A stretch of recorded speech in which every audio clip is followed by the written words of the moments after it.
Jimmy Butler, he's a very interesting player to me. Just goes to show the offense for the Dallas Stars could not keep up, and when the defense needed to step up, the Lightning's offense just overpowered them. It makes it almost impossible for their bats to get going or have any confidence in the locker room when you're getting absolutely hosed on the defensive end. He's like, oh shoot, I don't know where to go with the ball because I haven't been able to think. It's their defense, man. Mika Fitzpatrick, T.J. Watt. You saw Luka. I'm very intrigued to see how Luka bounces back after his first playoff series. For next season, there are massive free agents like Giannis. And if Giannis goes to a team like the Heat, like I said before, I expect them to win the championship. 4 teams who could win the AFC in my mind, legitimately. Steelers, Chiefs, Titans, Ravens. Stay undefeated when they face the mighty Cowboys with Garrett Gilbert and Tony Pollard. It was a great series. Game 4 was one of the best games I've ever watched in my entire life. So happy when the Astros lost because it would definitely be a 2020 thing to have the Astros win a World Series, and then you have to hear them. Now LeBron's a 4-time champion, and Anthony Davis gets his first. It's unacceptable. Yeah, I was impressed by their game. Braden Point, Andre Palat, Nikita Kucherov, that was the best line in the playoffs, no doubt. I think you have 2 established number 1 wide receivers in Amari Cooper and Michael Gallup, and I think you have an emerging star in CeeDee Lamb. What's up, y'all? Welcome back to the 20th episode of Outsiders Opinions. We recorded over 20 videos, so let us know what your favorite video has been so far in the comments. Also, if this is your first time hearing our voices, please make sure to listen to our trailer as it gives an explanation about the goal of our podcast. Also, we created another fire intro, so we are planning on making a SoundCloud album with Alonzo Ball. Let us know what you think of our new intro. Today, we will try not to go longer than our last episode, but we will discuss all the new NBA players with new teams. We will focus on every team, so we will be doing a 2-part series, one with the Western Conference and the other with the Eastern Conference. And today, we will be focusing on the Western Conference. Want to start us off, Austin? Yeah, sure. We can start off with the team who won the championship last year, the Lakers. They had a lot of additions this year, including Montrezl Harrell, Dennis Schroeder, Wesley Matthews, and Marc Gasol. But honestly, their biggest was most likely, I think, Montrezl Harrell. I think he brings a new form of energy that they lost after losing like Dwight Howard. But he won the 6th Man of the Year last year, and they also picked up his the runner-up in that award with Dennis Schroeder. I mean, either one of them is their biggest addition. What do you think? Yeah, I agree with Montrezl Harrell, but I also think the addition of Marc Gasol, I think he brings good defense, and he's also a better 3-point shooter than the centers they lost, which was Dwight Howard and JaVale McGee. So I think that adds a new offensive attack that there wasn't when they won the championship. So the champions got better, in my opinion. Yeah, I would agree that they got better. Their biggest loss, I would say, is most likely Rajon Rondo. They also lost Danny Green, but Rajon Rondo was that veteran presence who could make key passes. What were you going to say? Yeah, I was going to say the biggest loss was Rajon Rondo. With Danny Green, I think he didn't play that well. I think he'll make a bounce back, but I would agree. Rajon Rondo brought that veteran presence, and we just saw him go to another level in the playoffs. So it'll be interesting to see who picks up that leftover piece when they try to make the run again. So I think we don't have to move that far geographically. Go to the Clippers. Yep, same arena. Their biggest addition, I would say, is Serge Ibaka. I like the addition of Luke Kennard, and I think they needed a new coach, which came through with Ty Lue. But Serge Ibaka has won a championship before. He was a great defender in OKC and with the Raptors. He made a huge difference this past season shooting the ball, I feel like, and he still has that capability on defense. Their biggest loss, however, I feel like would be Montrezl Harrell. He was the energy of their team. He was the backbone. And him and Lou Williams were the only 2 major parts of that team that were still together from that 2019 run against the Warriors. What are your thoughts? Yeah, I agree. Serge Ibaka is a good veteran presence, and he kind of fulfills some defense that they lost in the people that players. And for while it was a good decision, it can be seen as a good decision to fire the coach. You only have one more year left of Kawhi and Paul George and that team being stuck together. So I'm not sure if they'll be able to make a run at the championship with this new coaching staff to implement what they want. And I would agree. The biggest loss is Montrezl Harrell, and I forgot to mention it with the Lakers, but the addition of Montrezl Harrell's also a big addition for them, but it's also a big jab at the Clippers. Like, hey, you're people like to call them their JV team, and they just stole one of their better players. So funny. Yeah. Yeah, it's tough, especially for an organization that's always been seen as, like you said, the JV team or the second fiddle to everything that the Lakers have ever done, and that will stay like that until they prove that they can win a championship. I think we should move on to the Pelicans, where they added a lot. They like Eric Bledsoe and Steven Adams, but I think Bledsoe is probably their biggest addition because Bledsoe they traded away Drew Holiday, who was definitely their biggest loss, and they need to fill that with another person, and they did that in the trade by getting Eric Bledsoe after giving away Drew Holiday. And Bledsoe, while he hasn't played as well as he used to in his earlier years, he's definitely been a key contributor on the Bucks, especially with Giannis needing some help on the offensive side and defensive side of the ball. And he can bring a veteran presence who's still a good defender. Your thoughts?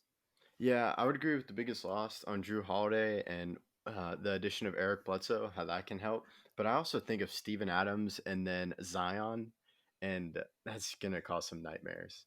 And that's, I think, is a great addition, especially from OKC just trading everyone that they can. That's a big addition that I see. Yeah. I think we can move on to the Suns, who made a big trade with Chris Paul, which I would say is their biggest addition. As as that can be, we saw how Chris Paul kind of changed the narrative. As we saw how it quote unquote failed in Houston. I don't think most of that was his fault. I think that was his counterpart, James Harden. But we saw how he brought the OKC and he brought that veteran leadership, and they made a decent run in the playoffs. They almost beat the Rockets. They forced a game 7, if I'm correct. So I think that would be the biggest addition. But I think the biggest loss is probably Ricky Rubio, as he's a good point guard and a good guy for the second unit. Your thoughts, Austin? Yeah, I think I disagree with you on the key loss. I think it's Kelly Oubre.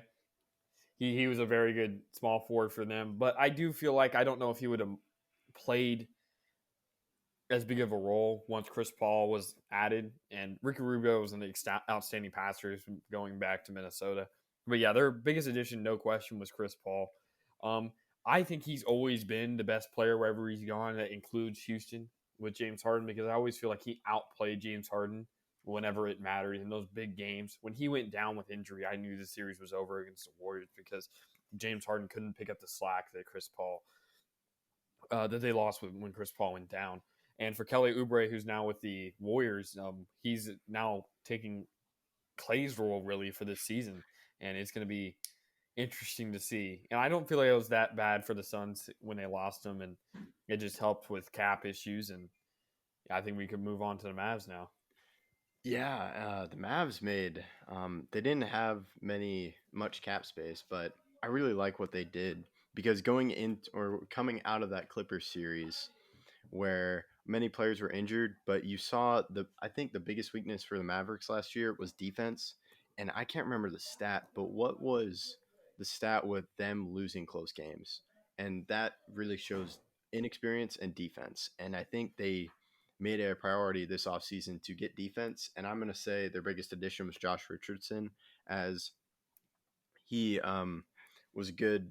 He's a great defender, and it will be interesting to see how he works with Luka on the offensive side. And then the biggest loss I would say is Seth Curry, as statistically he's the best 3-point shooter in the game. He's better than his brother Steph. So I think it was a needed loss because of the defense that Josh Richardson brings, but it's still a loss. What do you think? Yeah, I agree on both of those. Josh Richardson, I feel like didn't really click with the 76ers like he did with the Heat. And he should bring that stout defensive mind that the Mavs were really lacking for the last season's run, and their loss, yeah, the biggest loss was Seth Curry, but I mean, I don't feel like they needed him this season. They have good shooters like Tim Hardaway who can continue to shoot, and if Luka can improve on his three ball, which all Mavs fans should be hoping for, as he shot like 31%, 31.8% last year, which is really where the only two places he lacks Luka is free throw shooting and 3-point shooting. Everything besides that, he's outstanding at. But I feel like their biggest loss was probably Seth Curry, but Delon Wright was also a bigger loss because he was a veteran presence in the locker room who could dish out through a good bit of assists. But the Mavs definitely had a better, more significant additions than losses. Yeah, just to add on, yeah, with Seth Curry, I don't think you have to worry much with offense. Like you're gonna lose some offensive output, but you still have Luca and when he's healthy, Kristaps. So I think that will cover some of it, and it's better to have defense, as we saw in the playoffs. They needed that. Yeah, I think now we can move on to the Warriors, and I the biggest loss has to be Klay Thompson. When I was really hoping he could make that comeback, but he's out for another season. What do you think, Austin? Yeah, it's tough. I mean, as a Clay fan myself, it's tough to see one of your favorite players go down like that. I was really hoping for him to have a comeback season, and um, after I heard the news, I was like all Warriors fans were heartbroken, and I wanted to see Clay play well this season. The biggest addition I would have to say would have to be Kelly Oubre because they lost Clay. James Wiseman is a very close second, as I feel like he was the best player in the draft. However, when you lose somebody big like that, Kelly Oubre is going to have to show out for him to be, for the Warriors to be serious contenders this season. Your thoughts? Yeah, I would agree. I actually think James Wiseman's a huge addition as they don't really have a starting center, and I think he can fulfill that role. And he was one of the top players in the draft, as you mentioned, and he goes to a Warrior squad who I think can make a run at the playoffs, and they scare me. They would have been scarier with Klay Thompson, but I think they're still a scary team in the West. I think we can move on to OKC as wow, they got a lot of picks. What do you think, Austin? Yeah, their biggest addition had to be every first round pick they got, which was a lot of them. And I all their picks they have is just remarkable. Their biggest loss is obviously Chris Paul, with a close second being Danilo Gallinari. But if we're talking players, their biggest add is probably George Hill or Al Horford, because they could trade one of those two veteran players for maybe another first round pick or a pair of second round picks. But I feel like their future, they're my pick to win the most rings in the 2020s, because I feel like by the 2027, they should have so many good players on their team that I think they could go on a run or two or three to really show that OKC is where it's going to be for the next for the West future. Your thoughts? Yeah, the biggest addition has to be all the first round picks, and they could. I think the more they could just trade every player they have with all these picks, but I think the more realistic option is they bundle up these picks to bring in a superstar, and I think they could use that and still draft some. But it gives a lot of options with Sam Presti, who I think is doing a great job as a GM because last year he traded Russell Westbrook, which people said you cannot trade Russell Westbrook, and he got a couple first round picks out of it in the deal in the first round picks we're talking about. And then this upcoming offseason, he talks about Chris Paul. And people are like, you can't trade Chris Paul. His contract is terrible, and he somehow manages to trade Chris Paul and get some nice picks out of it. And I would say on your losses, that's absolutely right. And I also think Steven Adams is a huge loss, but that's kind of covered up by Al Horford. And I think players George Hill, because I see him between him and Al Horford. I think Al Horford's contract that for the next couple of years kind of limits him. But at the end of the deal, if he's still playing well, I think he'd definitely be traded. But right now, I think George Hill is someone at the deadline.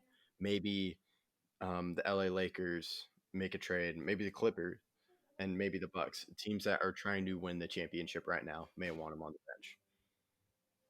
I think we can move on to the Nuggets, right, Austin? Or Yeah. Their biggest addition was probably R.J. Hampton in the draft.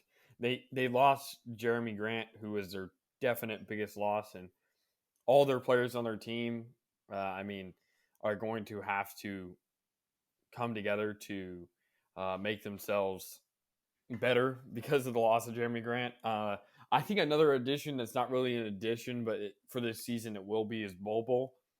He will be a rookie this year, and he will get his first taste of actual NBA action, not the bubble or anything like that. He'll get prime minutes, I feel like, after the loss of Jeremy Grant and Torrey Craig, two of their best defenders. And Jeremy Grant was a great two-way player. Your thoughts? yeah, I think the biggest loss is Jeremy Grant, as you were saying, for all those reasons. And I think they were hoping he could maybe start, but he was also a good bench presence, and I think that really hurts. And also Mason Plumlee, I think that hurts their bench too.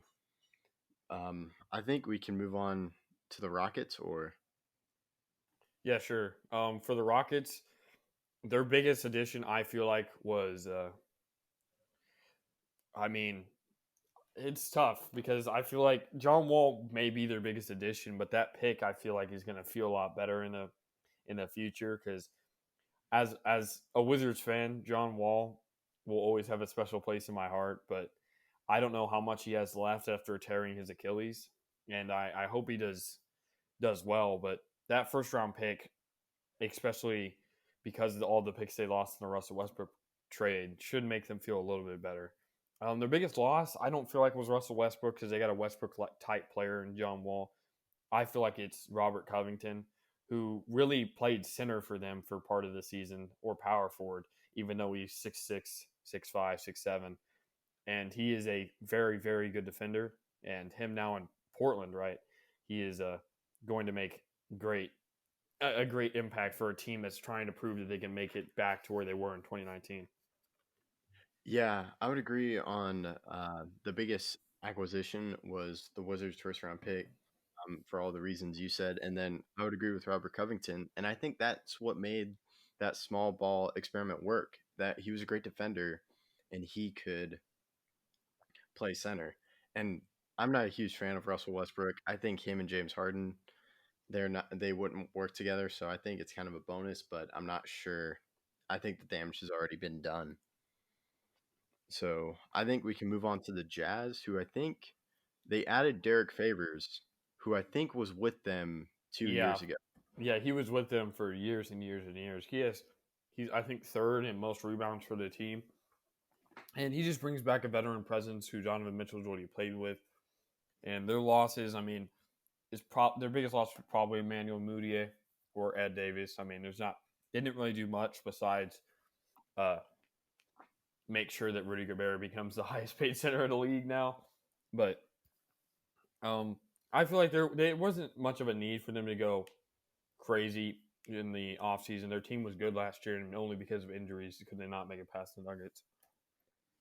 Yeah, you mentioned the extension for Rudy Gobert. I think they also extended Spider, Donovan Mitchell.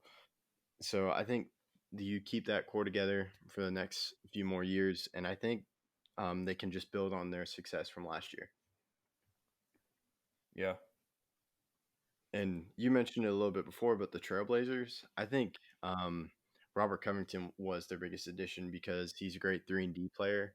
And with the offensive additions for the Lakers and the big people in the West, I think this really helps them. But I would also say their biggest loss is probably Trevor Ariza, as he brought that same presence as a defender. What do you think? Yeah, I agree with both. Another key loss was Hassan Whiteside, as I don't really know if Enes Kanter can make up for the loss. And Yusuf Nurkic, after his injury, will have to come through and show that he still has it. But the Trailblazers, again, they have their core already set. They re-signed Carmelo, and Well, I'll be interested to see how they perform this season, especially as Dame and CJ continue to get older without much success besides in 2019. Yeah, and I think with Enos Kanter, I think that they meet up again because not this past postseason, but when the Trailblazers made that postseason run, I think to the Western Conference Finals, if I'm correct. Um, that was with the pair of Enos Kanter and Josef Nurkic. Well, Yusuf was hurt for that. I think so. It was Enes Kanter who was playing, and they would Oh, have probably beat the Warriors potentially if they had Yusuf because KD was still out. But okay. I feel like we can move on to the Grizzlies, who only really added Mario Hazonia despite their draft picks, and then they lost Josh Jackson, and there isn't really much to talk about there as most of their players are young and up and coming. Yeah, I'm interesting to see the growth that we see in John Morant's second year. And I'm not saying it's going to be like Luca, but we saw Luca make a jump, and I'm wondering if John Morant will do the same or something similar to that. I think we can move on to the Spurs. What do you think? Yeah, sure. Their best addition was probably Devin Vassell from Florida State. He will have a lot to prove, especially with the pedigree as most small forwards who've gone to the Spurs lately have been really good. DeMar DeRozan, Kawhi, etc. But I mean, the Spurs really need to get back to where they've been. They missed the playoffs for the first time in 20 years last year, and they're going to have to come through if they want to contend in a very, very, very tight Western Conference. Yeah, I would agree. I think Devin Vassell is a good player that can help develop, and I'm not sure if they make the playoffs this year, but it's definitely a good step in the future. And then I think we can add to the Kings, who were linked to a big trade with the Bucks until that was denied. And I think that leads to their biggest loss, Bogdan Bogdanovic, when he went to the Hawks instead of the Bucks. But I think he was a great presence, and it's sad to see him go. And then they added Hassan Whiteside, which I think is an upgrade over Alex Len. What do you think? Yeah, I mean, their biggest loss was unquestionably Bogdan. He was really a big part of their future, I thought, and them just giving it away basically to the Hawks. That hurts their franchise, especially in the future, because they haven't really had much success lately, and their fans haven't had much to cheer for. And they were hoping this season would be a turn for the best, but it's not really looking that way after their best addition was Hassan Whiteside. Yeah, and I think now we can go to the Timberwolves, who I think have a brighter future than the Kings, as they got Anthony Edwards. And I think that's a big addition because that can help with the core of D'Angelo Russell and why am I forgetting the center's name? Um, I don't know why, but Cat, Carl Anthony Towns. And I think that's just a big addition, and I can see them making a playoff push. And then I would say James Johnson is a loss as he kind of brought that fight to him and maybe can help with the toughness. What do you think? Yeah, Anthony Edwards, I feel like is their biggest addition. He was the number one pick, and he is going to have a lot to prove, especially because many people did not. There was many disagreements about who the best player in the draft was, and for him to be the first pick, he's going to have to prove everyone who didn't feel like he was the best player in the draft to prove that he is. I mean, they have D'Lo now, they have Cat, like you said. I mean, uh, their loss of James Johnson, I don't know if it hurts him all that much. He wasn't there for that long, and while you're right, he did bring a veteran presence, and he wasn't a figure who stood up for people. I feel like they can grow that in their locker room. Yeah, so I think that concludes the episode of the West, but we will continue with the East. So thank you for listening to our 20th episode. Please check out our last episode where we gave an in-depth view of all the NFL teams. Again, if this is your first time listening to our show, make sure to go check out our new trailer to learn what our podcast is all about. Also, for everyone to make sure that you hit that subscribe button and click on the bell to turn on notifications to find out when we drop our next episode. In our next episode, we will discuss NBA free agency with the Eastern Conference teams. Thank